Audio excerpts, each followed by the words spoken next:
Nous sommes dans la deuxième partie de 2 Timothée. Au chapitre 3, nous avons parlé du premier verset jusqu'au 12e. L'apôtre Paul, qui est un modèle du leadership clair, concis, précis et exemplaire. Nous avons vu au verset 10 comment il pouvait s'adresser à son fils dans la foi, Timothée, pour nous dire que, mais toi, regarde, tu as suivi mon enseignement. Donc, l'enseignement de Paul avait pour soubassement Jésus-Christ qui est la pierre angulaire. Nous devons veiller à ce que nous puissions suivre de bons enseignements, avoir une bonne doctrine. Dans le christianisme, nous ne venons pas pour raconter et faire des mélanges de coutumes et de traditions où certains prédicateurs, certains leaders viennent pour amuser la galerie. Ils viennent raconter du charabia, des histoires. Et comme le peuple est souvent ignorant, ils trouvent plaisir à cela, ils rigolent, ils rient et ils pensent que c'est ça la parole de Dieu. Non. Donc, j'aimerais bien nous encourager. Paul dit, tu as suivi mon enseignement, ma conduite. Il ne suffit pas seulement d'écouter quelqu'un, mais il faut voir sa conduite, son témoignage. Ça fait partie des critères de ceux qui sont appelés à être des leaders. Nous sommes dans une époque, bien sûr, il n'y a rien de nouveau sous le soleil. La crise du leadership bat son plein à tous les niveaux. Alors, il dit, mes intentions, ma foi, ma patience, et ainsi de suite. Alors, quand on remonte un peu plus haut, regardez, vous connaissez ce passage, il dit, rappelle-toi bien ceci, dans les derniers temps, il y aura des jours difficiles. Oui. En effet, les hommes seront égoïstes, amis de l'argent, vantards et orgueilleux.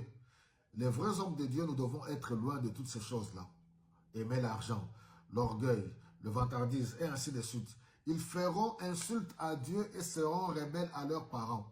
Ils seront ingrats et sans respect pour ce qui est saint. Ils seront durs, sans pitié, calomniateurs, violents, cruels et ennemis du bien.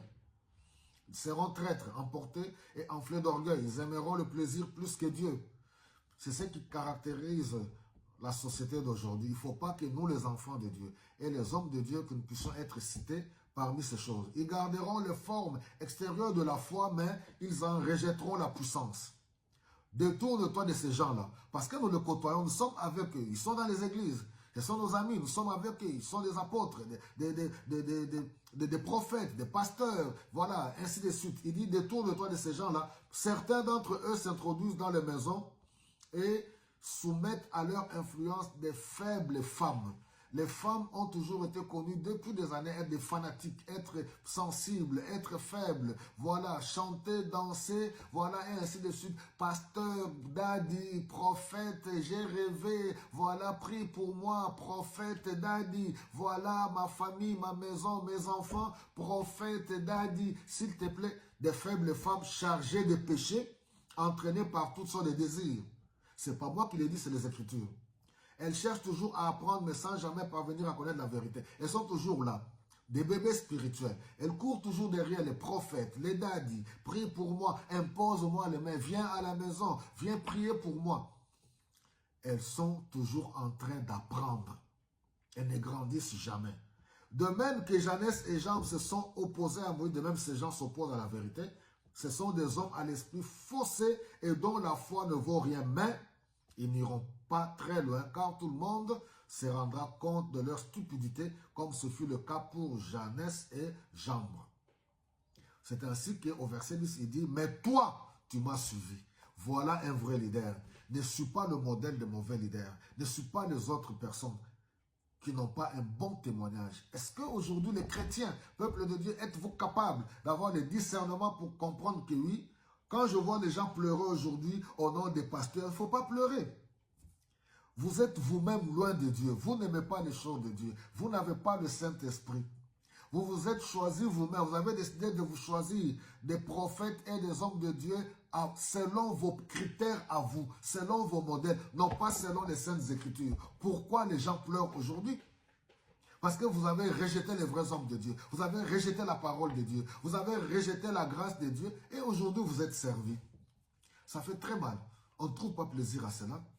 Oui, les pasteurs, c'est des voleurs. Les pasteurs font ceci. Ils prennent la femme d'autrui, les femmes d'autrui. Les pasteurs sont des escrocs. Les pasteurs font ceci avec les politiciens. Mais la vérité qu'on vous a prêchée depuis des années, qu'en faites-vous avec cette vérité? Où en êtes-vous vous-même avec votre relation personnelle avec Jésus-Christ? C'est bien de pointer du doigt tous ces leaders-là que vous connaissez, tout ce que vous dites là. Où en êtes-vous vous-même avec votre Jésus-Christ, votre relation avec le Seigneur Jésus-Christ? Voilà, que le Saint-Esprit vous guide, que Dieu vous bénisse abondamment.